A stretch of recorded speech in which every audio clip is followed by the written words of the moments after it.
Welcome to Dare Education Awareness, where you can find the latest news on all Dare County schools, the Coastal Studies Institute, and the College of the Albemarle. We keep you informed, entertained, and up to date on education in Dare County.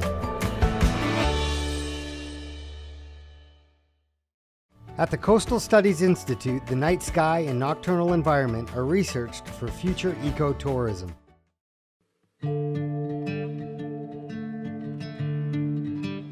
We've been working on the outer Albemarle for over 50 years, and everyone knows there's a dark sky out there, but very few people know what that means.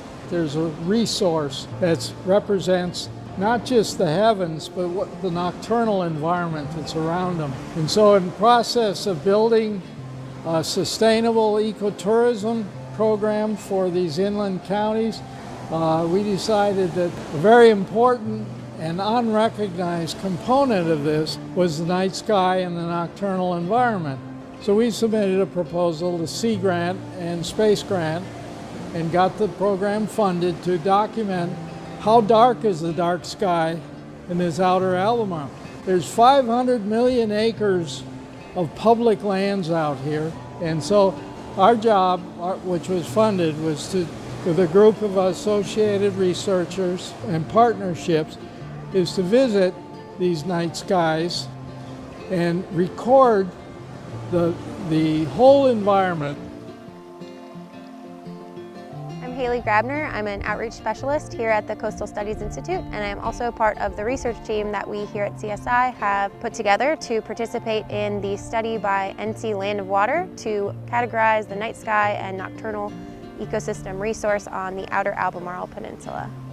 We do this research by visiting a series of different sites that are within the outer Albemarle Peninsula and within the mainland of Dare County. And at each of those sites, on the new or full moon phase of each month, we take a series of measurements using observational instruments and then recording that data. So we use 3 instruments when we do this sampling.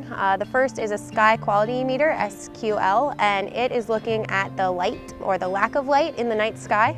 We do the same thing with a device that is used to record sound. So that one takes a measurement of the decibels. It's able to observe facing all 4 directions. And lastly, we are measuring some meteorological data like wind and temperature and relative humidity with that 3rd observational instrument and recording those values. We've been taking these measurements over 3 seasons now, and we'll continue to do so throughout the year. And there's some changes that we're able to observe and record about the differences from the sound environment, different animals, insects, and sounds that you may hear at nighttime, as well as the appearance of those sites during different seasons of the year. The stars, the moon, everything can change across seasons, and that's part of what we're recording as well. One of the things we promised in the proposal, we have an education component. So we're working with these county schools, and we said we were going to have a series of star parties. This is the first star party that we're having, and we're partnering with the Time for Science, who provides the astronomical component of this project. So we're at Jeanette's Pier tonight, and we have several activities for kids and families to enjoy. We'll be making rockets. We'll be making scale models of the Earth, the Moon. We also have your very own star map that you can take home with you. I also have our digital planetarium set up where we'll take a night sky tour and watch a nice little movie. And the best part of all, getting out there to look at the stars with your own eyes through some telescopes brought by some local amateur astronomers. So with this event, we are making big noise about the beautiful conditions out here in the Outer Banks with the night sky. It's literally the darkest place on the East Coast. You can open up a lot of the night sky just with a pair of binoculars, and if you don't get enough through that, getting a nice simple telescope is a good way to start growing in that direction. It's all part of educating the public from what the night sky part of this proposal is all about. How dark are our skies? Where's the light pollution coming from? We're the darkest, biggest hunk of public land between Boston and Miami along the Atlantic margin. And people need to realize that and protect that resource.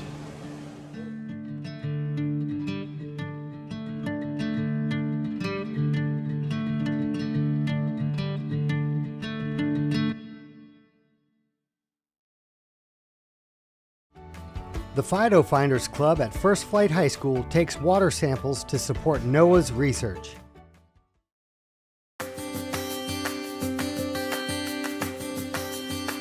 My name is Charlotte Tyson. I'm a senior at First Flight High School. I'm a member of the FIDO Finders. I first joined FIDO Finders because I was really interested in what's going on in our waters just outside the coast. And we actually take our findings and we send them to the NOAA Research Center so they can analyze and see what's going on in our waters as well, if there's anything particularly dangerous. And it doesn't just pertain to the Outer Banks, it's also the bigger area of the Atlantic Ocean. So it's really interesting. It's not just focused on us, it's also a greater effort for the community. Every Monday we go to Jeanette's Pier and the Army Corps of Engineer Pier up in Duck, and we take 2 samples from each and we analyze both the samples back at our lab in Miss Neller's classroom. We have this flotation device called a bagel, made out of PVC, duct tape, pool noodles, and cheesecloth type material that we screw a bottle onto. Then we'll drag it through the water and it filters out the water but keeps in the phytoplankton and bacteria. So on either rough days or really sunny days, the water will be green because of how much plankton and bacteria will be in there. After we collect the samples, we bring them back to school, and the next day we look at the samples underneath the microscope. And when we do so, we look for harmful or toxic phytoplankton species, and one of our most prominent species is Pseudonychia. So once we see one of those toxic species, we send it off for further research. Some of the data that we found was linked to the beach whales and a bunch of the stuff that was washing up on our beaches. It's really cool to be a part of something that's not just like school-based, it's almost nationwide. So what we're doing actually is making an impact. It's really good for my academic confidence as a student. It's really helped me decide that I want to go into a career in science. And it's made me understand the importance of taking accurate samples, of using good scientific procedure. I think it's been really nice to be able to be trusted by a large institute such as NOAA. We're doing actual science in here, which I think is really helpful to the students who go through the FIDO Finders program. We go on a lot of trips as well. We just went to Charleston back in October to present our research papers that we had written with the help of our mentor from Woods Hole, Massachusetts, Archie Todd Morrison. So it's also been extremely helpful to have a mentor at even the high school level who will assist us during FIDO Finders and then even in college as we go through with our professional careers. Has been really empowering and very nice to know that we always have somebody in the science community to help us out if we need it. I think if you're interested in the water and love the ocean, then you should definitely come and do it because you get to be here every Monday and you just get to walk out on the pier and get some sunshine on you and learn stuff.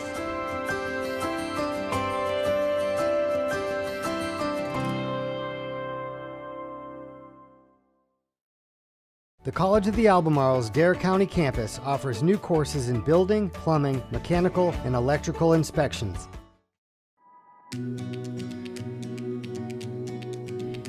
In order to keep buildings safe for the people who live, work, and play in them, someone's job has to be to know the most up-to-date safety standards and check to make sure those standards are being followed.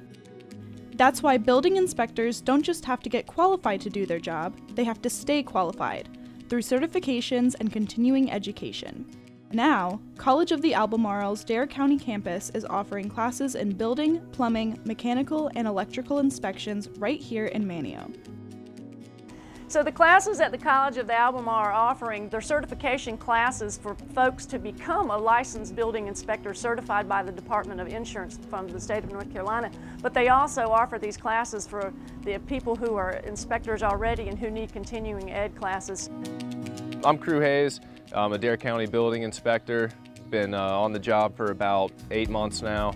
Having these classes at COA is a great opportunity. You have 3 years to get through your standard classes and gain your certificates. If we didn't have these classes at COA, I'd be driving a minimum of 4 hours away, possibly over the course of 2 weekends to achieve 1 credit to go take my state exam. Classes are usually between 24 and 40 hours, typically held on weekends so you can work them around your busy schedule. Different classes are held throughout the year. Each one helps you get certified in a particular area or level of building inspection and helps you prep for the state exam. For me, the small class size was a huge plus. We got a lot of back and forth between the students who were contractors, other inspectors, and the instructor, who is also a fire inspector, building inspector. So it was just a great opportunity to hear everyone's experiences at the same time, both personal and professional. I had a background in the building industry, and I chose this because it was a solid career. These classes are great because it gives me the opportunity to further my education. The program isn't just for building inspectors. Contractors and other industry members who need to make sure their work is up to code will find that COA's Building Inspector program is a great way to stay on the cutting edge and to develop relationships with other people in the industry. So I went from not having a career to being able to take these classes at COA that are applied towards my career that I can continue to enhance and improve, my entire life here. It keeps our guys up to date, and helping them progress through the various levels of licenses are all important for us because that's how we can continue to provide the services to the building community out there and make sure we can get our work done with them timely and make sure they can efficiently do their projects. So from our perspective, it's a great thing. We're delighted to have them there, and we hope that they keep it going. If you're interested in becoming a building inspector or becoming certified in more areas, contact the College of the Albemarle's Dare County campus and ask about their building inspector program.